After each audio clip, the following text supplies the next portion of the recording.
இந்த உலகத்தில் அரசர்கள் பலர் வந்தார்கள் போனார்கள்.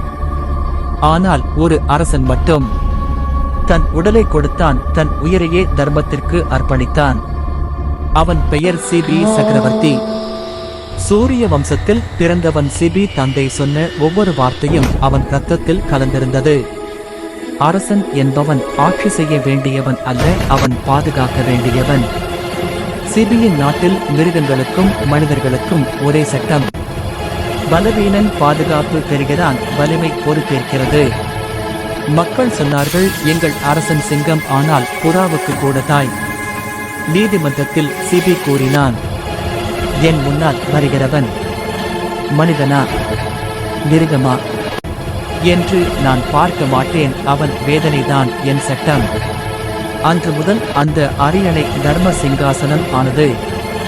இந்த தர்மம் உண்மையா அல்லது வார்த்தையா சோதிக்க தேவர்கள் முடிவு செய்தனர். இந்திரன் கழுகாக, அக்னி புறாவாக மாறினர். ஒரு நடுபகல் அரசன் யாகம் முடித்துக்கொண்டு அரியணையில் அமர்ந்திருந்தான். அப்போது ஒரு புறா உயிர் காக்க ஓடிக்கொண்டு வந்து அரசன் மார்பில் விழுந்தது. என்னை காப்பாற்று. அடுத்த நொடி ஒரு பெரும் கழுகு இறங்கியது. அரசனே, அது என் உணவு, என் உரிமையை நீ பறிக்கிறாயா? சிபி அமைதியாக சொன்னான், உன் பசி உண்மை, அதன் பயமும் உண்மை.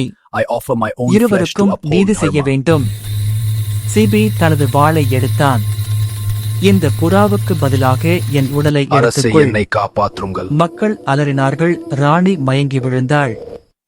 ஒரு தராசு கொண்டு வரப்பட்டது. ஒரு பக்கத்தில் புறா, மற்றொரு பக்கத்தில் சிபியின் சதை. அவனது உடல் குறைந்தது, ஆனால் தராசு சமமாகவில்லை. என் முழு உடலும் போதாவிட்டால் என் உயிரையும் தருகிறேன்.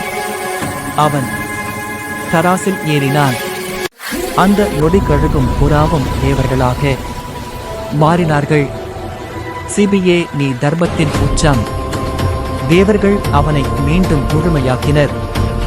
வானம் முழுதும் மலர்கள் பொழிந்தன.